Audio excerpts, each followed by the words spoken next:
Resident Evil 9, we have this scenario where Grace needs to make an important decision. Kung i-release siya ba yung LPs, kung sisirahan niya ba yung LPs. At yung LPs nga pala, ito yung final virus na ginawa ni Oswald Spencer. Ito yung akala ng mga antagonist, akala nila Zeno, akala nila Gideon ay bioweapon ito. And in this scenario, it's very important for Grace na magawa niya ng tama yung decision niya or yung naglalaro mismo. Dahil doon nakasalalay kung magiging good ba or magiging bad ba yung ending nung laro. And everyday we make decisions sa buhay natin. Pag-iisip pa natin sa umaga, we need to make decision kung babangon na ba tayo pag-igising natin or mag-scroll muna tayo sa mga cellphone natin, kung maliligo na ba tayo, o higa muna, o matutulog muna ba tayo. Bawat decision sa buhay natin is very important. Doon marami tayong importante ginagawang decision sa buhay natin na kailangan natin pag-decision. Hindi ko na iisa-isa yun, alam nyo na yan. Pero isang bagay na wala sa decision natin. Madalas natin itong binabaliwala, hindi natin pinag-iisipan itong decision na to na wala sa control natin. Alam nyo ba yung sinabi ni Oswald Spencer? Humans cannot predict when death will come for them. This is why they have hope. Ang tao daw, hindi niya alam kung kailan siya mamamatay, kaya meron daw pag-asa ang mga tao. Kaya naman si Spencer, sa maraming pagkakamali niya, dito may tama siya. May tama siya in a way na tama yung pagkaka-observe niya. Hindi natin alam kung kailan tayo mamatay. Hindi natin alam kung kailan yung hangganan. Hindi natin alam kung kailan yung huling araw natin. Kaya daw tayo merong pag-asa. But guys, if we are going to ask yung mga sarili natin sa quotation ni Spencer na to, kung saseryosohin lang natin to dahil laro siya, hindi ko alam kung habang naglalaro ko, pinag-isipan nyo yung tanong niya na yun or yung quotes niya na yun. Pero kung pag-iisipan natin maigi yung quotation na yun, saan nga ba nakalagay yung pag-asa natin bilang mga tao? Saan nga ba nakalagay yung pag-asa mo? Yung pag-asa ko, nasa pera ba? Nasa success ba? O nasa achievement ba? Nasa possession ba? Nasa appearance mo ba? Ko ba? Ako wala talagang pag-asa. Wala kapit. Joke lang.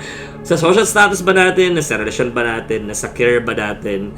Nasa reputation ba natin? Nasa approval ba ng ibang mga tao? O sa sarili natin? That cannot be predicted. And that is true, guys. Say, it is our final nemesis sa buhay. Ay, marami tayong kalaban sa mundong to, pero ito yung pinakauling kalaban na meron tayo sa buhay natin. Ito yung huling kalaban na lalabanan natin sa pinakahuling hininga natin.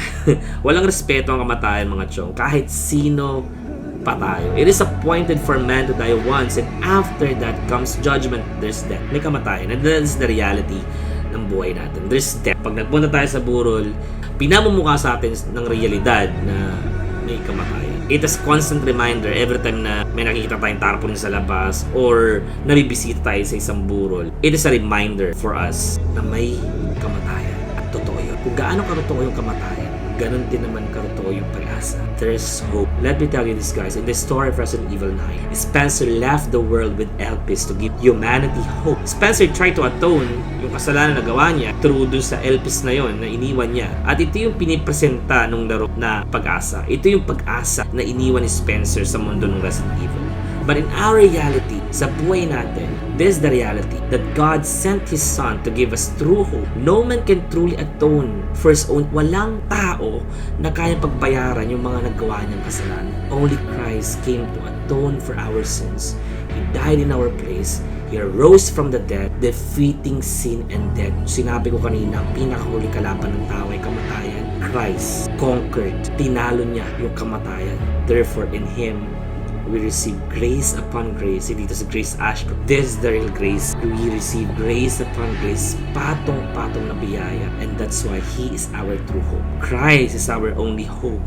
This is where you are going to make your decision. In the game, the ending is based on Grace's decision, and that's not far from real life, guys. Today, your decision matters. Will you continue to reject Christ, or will you repent? Pagsiyan mo lahat ng mga kasalanan mo, and you will believe the gospel ni Cristo and trust in Him alone. For our hope is found only in the grace of God through the person and work of Jesus Christ. We are saved not by our own works, but by grace alone, through faith alone, in Christ alone. That's it, guys. That's a wrap. Stay grounded, and this is just the most. I'm out.